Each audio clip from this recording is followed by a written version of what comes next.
బయట ఒక ఏరు ప్రవహిస్తోంది. నేను వెళ్ళి ఏట్లో నీరుంది. నేను ఒక చెంబుతో తీసి చేత్తో పట్టుకున్నాను. ఇప్పుడు ఏట్లో నీరు ఎక్కడుంది? చెంబులో ఉంది.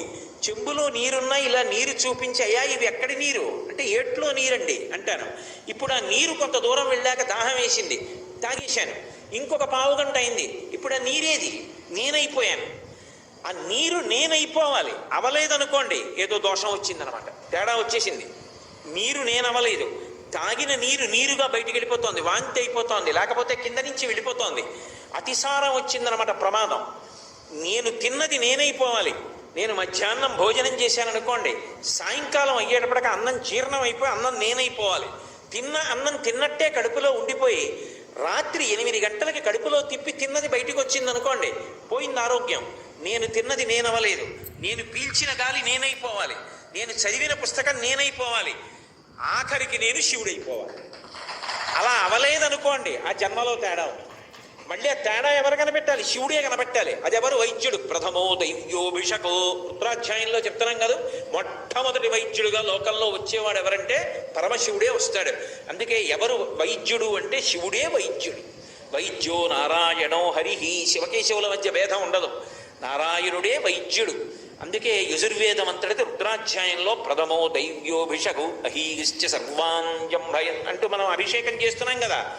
కాబట్టి శంభో సమస్త సుఖములకు ఆయనే కారణం. అన్ని సుఖాలు అనుభవించి అనుభవించి అనుభవించి అన్ని సుఖాలు అన్న మాటకు అర్థం ఏమిటో తెలుసా నేను చెప్తున్నది? వేదం అంగీకరించినటువంటి సుఖాలు అని. అంతేగాని కనబడ్డ సుఖాలన్నీ అనుభవించమని కాదు నా ఉద్దేశ్యం. వేదము ఏది అనుభవించవచ్చని చెప్పిందో ఆ సుఖములన్నీ అనుభవించాక ఇంకొక సుఖం రావాలి ఆఖరణ. అది రాకపోతే ప్రమాదం. ఏమిటా సుఖం? వైరాగ్య సుఖం రావాలి. అవన్నీ సుఖాలండి. ఎన్ని మాటలు ఇవన్నీ అనుభవించాను. ఏమండి, అయ్యో చక్కెర పొంగలి మనవాళ్ళు తినేశారండి, మీకు లేదు అందనుకోండి భార్య వచ్చి, ఎన్ని మాటలు తిన్నాను చక్కెర పొంగలి, ఎన్ని వేల మార్లు తిన్నాను, పిల్లలు తిన్నారుగా, నాకు సంతోషం. ఇప్పుడు ఇది లేదన్న భావన లేదు. తాను అనుభవించి అనుభవించి అనుభవించి ఆ సుఖములొక సుఖములా అని నిర్లిప్త భావనలో ఉంటాడు. ఆ నిర్లిప్త భావనలో ఉండగా కష్టం రానివ్వండి, శివానుగ్రహం. సుఖం రానివ్వండి, శివానుగ్రహం. ఎలా ఉండనివ్వండి, తాను పొంగడు, తాను కుంగడు. అలా ఉండగలిగితే వైరాగ్యం పొందాడు అని గుర్తు. గాలి చూడండి అలా వెళ్ళిపోతూ ఉంటుంది. ఇప్పుడు నా మెడలో ఈ మల్లెలమాల జాజులమాల వేశారు. ఆ గాలి ఇలా వచ్చినప్పుడు దీనికి తగిలి నా నాసాపుటముల దగ్గరికి వస్తే నాకు మంచి సువాసన వస్తోంది. నాకు అప్పుడు సంతోషంగా ఉంటుంది. ఇదే గాలి అలా బయటికి వెళ్ళిన తర్వాత ఎక్కడో కుక్క కళేబరం మీదకి వెళ్ళింది అనుకోండి, బా దుర్గంధం అని ముక్కు మూసుకుంటాం. గాలి కుక్క కళేబరం నుంచి వెడుతున్నానని బెంగపెట్టుకోదు, మల్లెపూల పందిరి మించి ఎడుతున్నానని పొంగిపోదు. రెండిటి మించి సమానంగా వెళ్ళిపోతుంది. ముక్కు మూసుకొని దుర్గంధం అన్నప్పుడు బాధపడదు, మల్లెపూల గాలిని బాగా పీల్చినప్పుడు సంతోషం పడదు. ఏది వచ్చినా ఏది పోయినా తాను పొంగకుండా పొంగకుండా ఒకేలా ఉండగలిగినటువంటి లక్షణము సుఖములలోకెల్లా గొప్పదైన వైరాగ్య సుఖము. ఆ సుఖమును ఎవరిస్తారంటే శంభు, ఆయనే ఇవ్వాలి. మల్లికార్జునుడు చిట్ట చివరికి ఆ వైరాగ్య సుఖము వలన మోక్ష సుఖము కలగాలి. ఆ మోక్షం ఎవరిస్తాడు? పశువు యొక్క పాశములు కోసేసి పశువుని పశుపతిలో కలిపేసుకుంటాడు. అది ఇచ్చి మోక్షం ఇవ్వగలిగిన వాడు ఎవరు? విడుదల. ఆ మోక్ష సుఖమని ఇవ్వగలిగిన వాడు కూడా ఆయనే. అంటే లోకంలో ఇక్కడ నాకు లడ్డూ తినాలని ఒక కోరిక ఉందనుకోండి, అయ్యో కోటేశ్వరరావు మీకు లడ్డూ తినాలనుందా, రేపు ఉదయం 9 అయ్యేటప్పటికీ మీకు నేను లడ్డూ తెచ్చి పెడతా, సరేనా? ఎలాగైనా సరే ఇవాళ రాత్రి మా ఇంట్లో 11 అయినా సరే కూర్చుని బూందీ చేసి రేపు పొద్దున్న పాకం బట్టి వేడిగా లడ్లు చేసి పళ్ళెల్లో పెట్టి మీ ఇంటికి పట్టుకొస్తాను. నిజంగా నేనేదో లడ్లు తెస్తున్నా అడిగానని అనుకునేరు, ఉదాహరణకి చెప్తున్నాను. పట్టుకుని వచ్చారు. ఇప్పుడు మీరు తెస్తానన్నారని రాత్రి నాకు తెలివచ్చినప్పుడల్లా రేపు ఉదయం 9 గంటలకు లడ్డూలు తెస్తారనుకున్నాను. తృప్తి వచ్చిందా? రాదు. మీరు 8:30 నుంచి ఇంకా లడ్డూలు తెస్తారని నేను వీధిలో నించున్నాను. 10 నిమిషాలు తక్కువ 9కి మీరు పళ్ళెం పట్టుకుని దాని మీద బట్ట వేసి నడిచేస్తూ కనబడ్డారు. అమ్మయ్య తెచ్చేస్తున్నారని సంతోషపడిపోయాను. మీరు తెచ్చి అక్కడ పెట్టి తినండి అన్నారు. నాకు సంతోషం అయిపోతుందా? అవలేను. నేను తినాలనుకుని ఇలా చెయ్యి పెట్టబోతున్నాను. చటుక్కున ఎవరో ముఖ్యమైన వాళ్ళు వచ్చారు. అబ్బా అనుకుని వెళ్ళి వాళ్ళతో మాట్లాడారు. తృప్తి వచ్చిందా? లేదు. దాన్ని తీసి చేత్తో పట్టుకున్నాను, తృప్తి లేదు. వాసన చూశాను, తృప్తి లేదు. నాలుక మీద పెట్టాను తృప్తి లేదు, నవిలి మింగేసేది నేనైపోవాలి, అప్పుడు తృప్తి. అది ఇచ్చిన వాడెవడో వాడు శంభు. ఆ సుఖమన్న భావన కల్పించినవాడు అంటే నీకు ఏది ఇచ్చినా వాడే ఇవ్వాలి, అది దాని అర్థం. కాబట్టి మోక్ష సుఖము నుండి సాధారణమైనటువంటి సుఖము వరకు నిద్రాకాలిక సుఖము, రాత్రి నిద్ర పట్టిందన్నా శివానుగ్రహమే.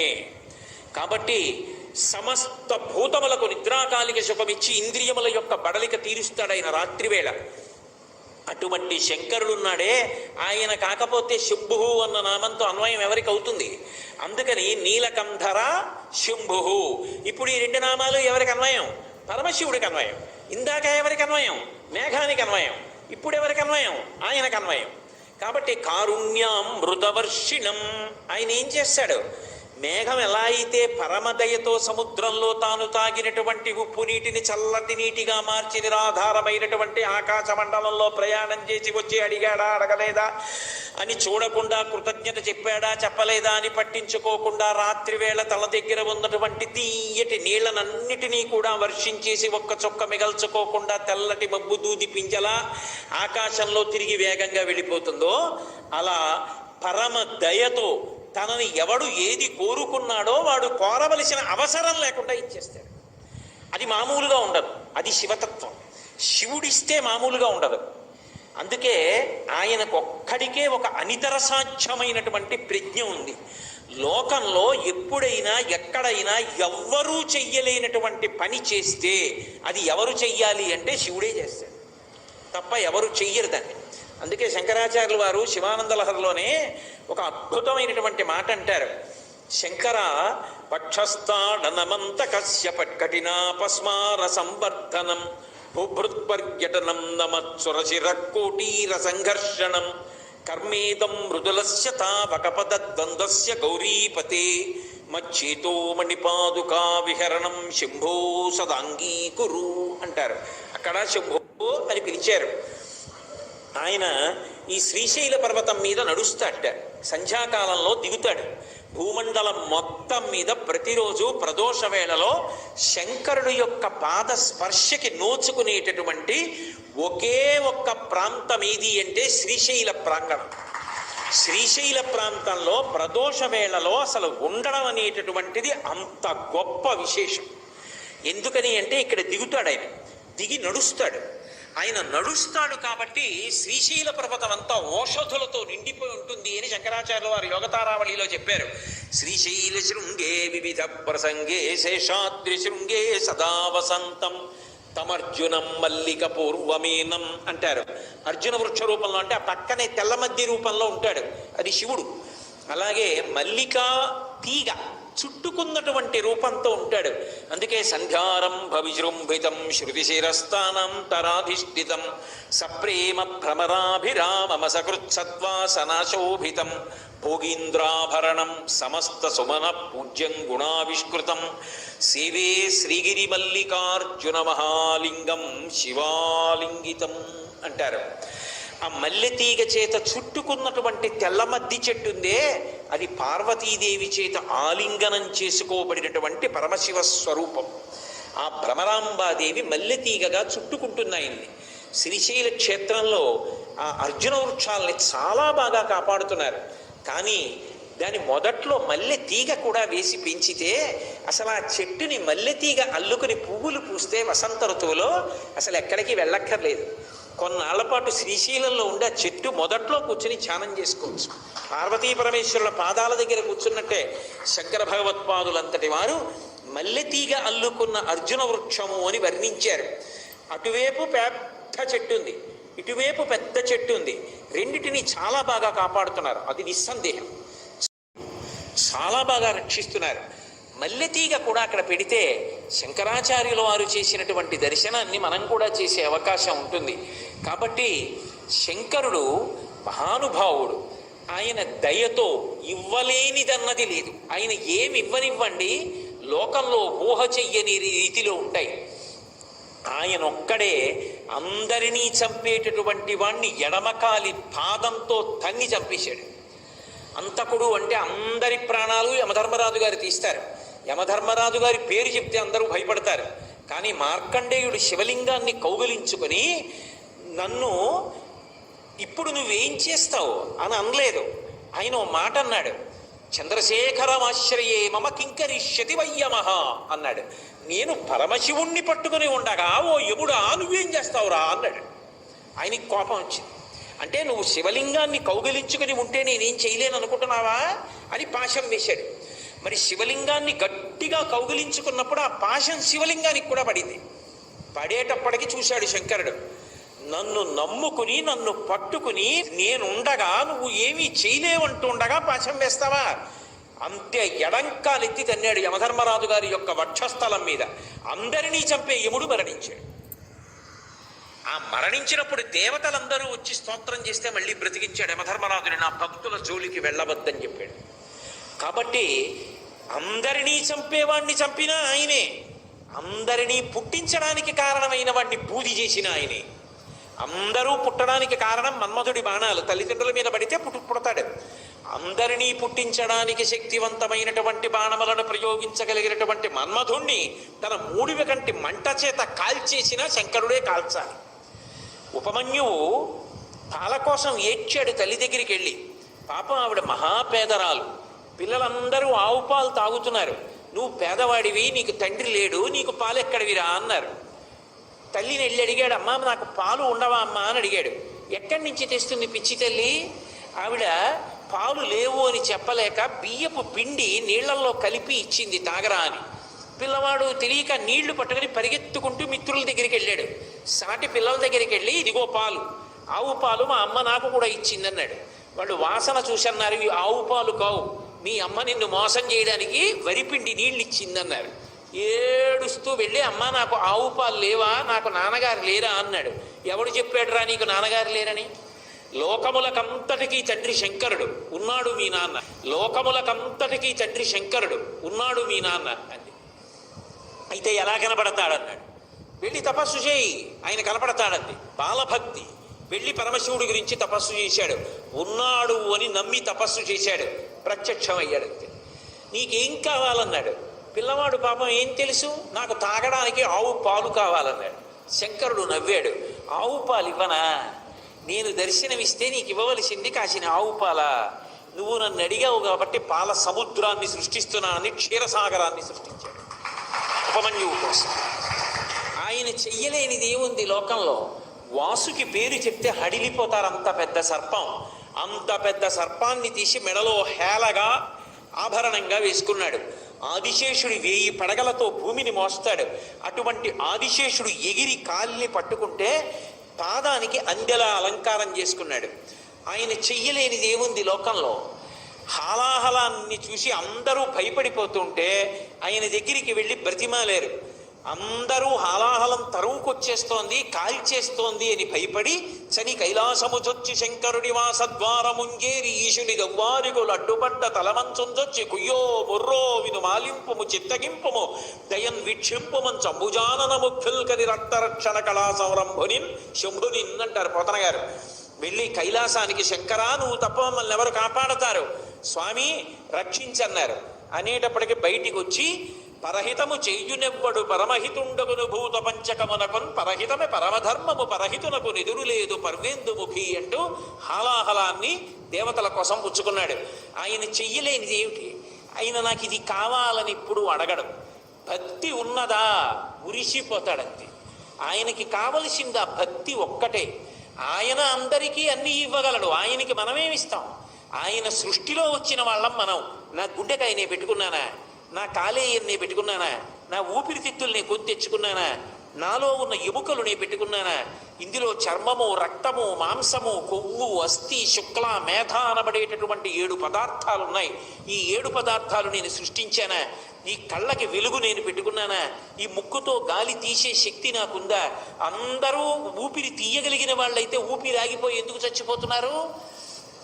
కానీ మహానుభావుడు ఈ శరీరాన్నంతటినీ ఆయన సృజించాడు. ఒక చెట్టు పంట పండాలి అంటే మామిడి చెట్టుకు ఎవరు చెప్పారు వసంత ఋతువు వచ్చింది కాయలు కాయి పువ్వులు పుయ్యని? కోయిలకు ఎవరు చెప్పారు వసంత ఋతువు వచ్చింది పాట పాడమని? ఎవరు చెప్పారు పక్కనే ఉన్నటువంటి వేప చెట్టుని నువ్వు ఉగాది వచ్చేటప్పటికీ పువ్వు పుయ్యాలని? ఆ పక్కనే ఉన్నటువంటి కుంకుడి చెట్టు చేదుగా ఉన్న కుంకుడికాయ కాస్తే పక్కనున్న మల్లెతీగ సాయంకాలం అయ్యేటప్పటికీ మంచి సౌరభంతో పువ్వు పూస్తే పక్కనున్న మామిడి చెట్టు తీయటి మామిడి పండునిస్తే ఒకే భూమిలో పక్క పక్కనున్నవి ఒకదాన్నొకటి అల్లుకున్నవి ఏది ఏది పుయ్యాలో ఏది ఏది కాయాలో అదే పూస్తోంది అదే కాస్తోంది ఎవరి శాసనానికి. అది శంకరుడంటే. అటువంటి మహానుభావుడి యొక్క ఆజ్ఞకి లోబడి లోకంలో అగ్నిహోత్రుడంతటి వాడు ప్రతి ఇంటిలో పాచకుడిగా ఉన్నాడు. అగ్నిహోత్రుడు ఇంత వెలిగితే చాలు, ఆయన తలుచుకున్నాడా దగ్ధం చేసి పారేస్తాడు. ఒకానొకప్పుడు నేను ఉద్యోగంలో కొత్తగా చేరినటువంటి రోజులు 1980-81 ప్రాంతంలో ఒకసారి మంచి మే నెలలో నేను శ్రీశైలం దర్శనానికి వచ్చాను.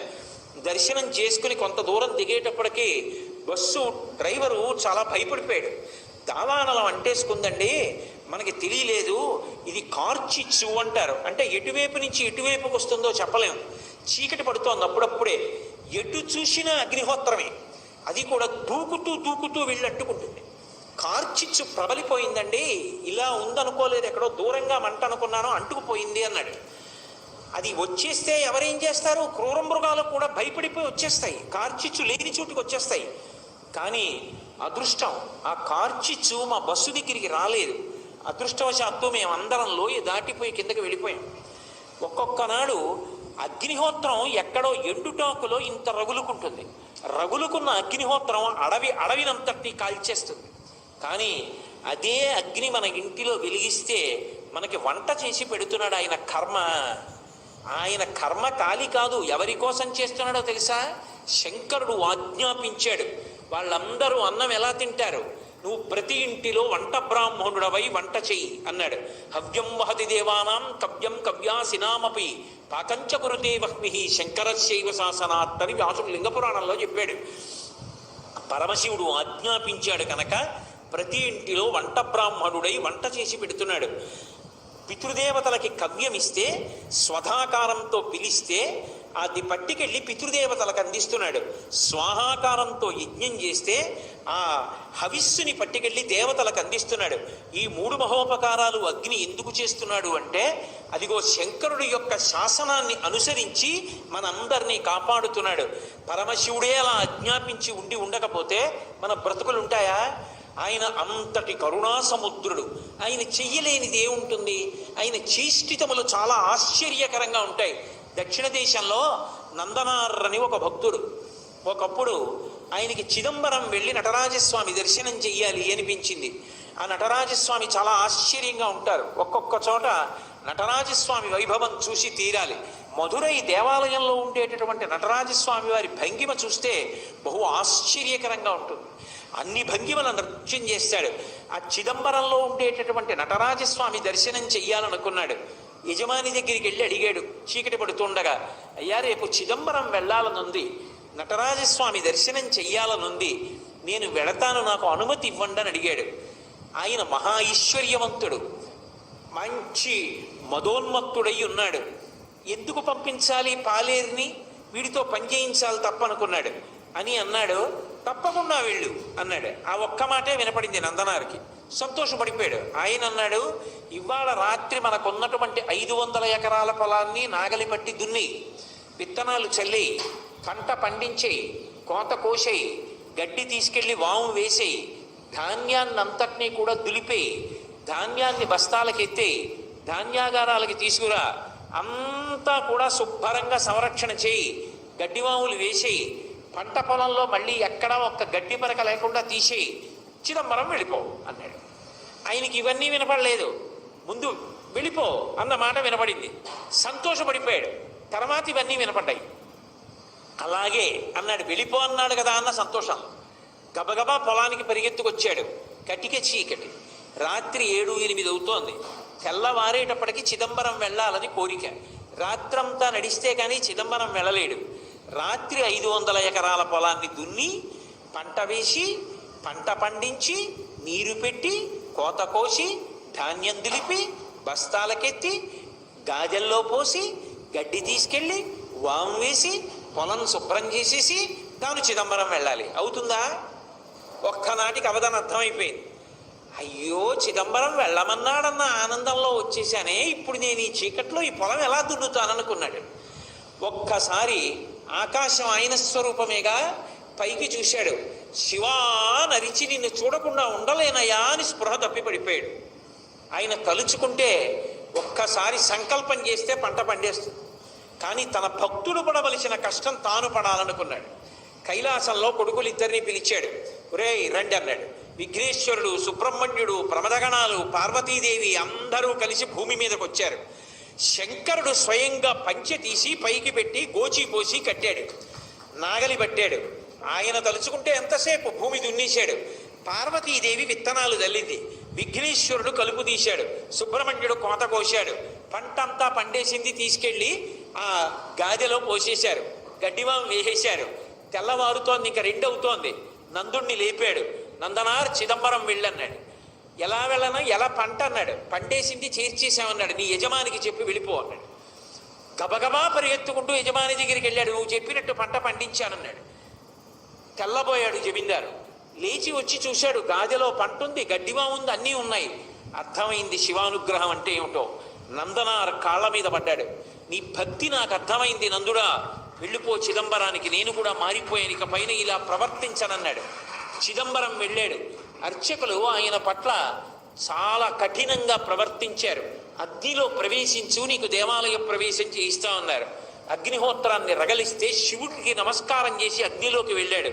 అగ్నిహోత్రం పుష్పమాల అయి ఆయన మెడలో పడింది. శంకరుడి దగ్గరికి వెళ్ళి నటరాజస్వామిని చూస్తూ ఆనందపడిపోయాడు. ఆ సంతోషంలో చూస్తుండగా నందునిలో ఉన్న తేజస్సు వెళ్ళి నటరాజస్వామి ఎందు ఐక్యం అయిపోయింది. కారుణ్యామృతవర్షిణం, ఆయన దయకి హద్దుందా? ఆయన్ని నమ్ముకున్నవాడు పాడవుతాడా? సర్వకాలముల యందు తన భక్తుణ్ణి కాపాడుకుంటూనే ఉంటాడు. అవసరమైతే దెబ్బలు తింటాడు. ఒకప్పుడు తినలా. అర్జునుడు పాశుపతాస్త్రం కోసం వెళ్ళాడు. పాశుపతాస్త్రం ఇచ్చేయడం తేలిక, కానీ పాశుపతాస్త్రం పట్టుకోవాలి అంటే గొప్ప తేజస్సు ఉండాలి. అందుకే తాను అర్జునుణ్ణి కౌగిలించుకోవాలి. దానికి మిష పెట్టి మూకాసురుడన్న పంది మీద బాణం వేసినట్టుగా కావాలని యుద్ధం కల్పించుకొని ఒకళ్ళతో ఒకళ్ళు యుద్ధం చేసుకుంటూ మల్ల యుద్ధం చేసి గట్టిగా పట్టుకొని కింద పడేసి మీద పడేసి గుద్ది తాను గుద్దులు తిని తాను ఆఖరికి అర్జునుడి యొక్క గాంధీవ ప్రహారంతో దెబ్బతిని ఒక్కసారి ఆ అర్జునుణ్ణి అంతసేపు ఒకళ్ళతో ఒకళ్ళు కౌగిలించుకుని కింద మీద పడి గుద్దుకున్నారేమో. అటువంటి పరమని శివుని యొక్క శరీరంతో శరీరం కలిసింది కాబట్టి అర్జునుని యొక్క శరీరం వజ్రతుల్యమైపోయి అంత శక్తివంతంగా నిలబడింది కాబట్టి కురుక్షేత్రంలో గెలిచాడు. అడిగితే వరం ఇచ్చాడా?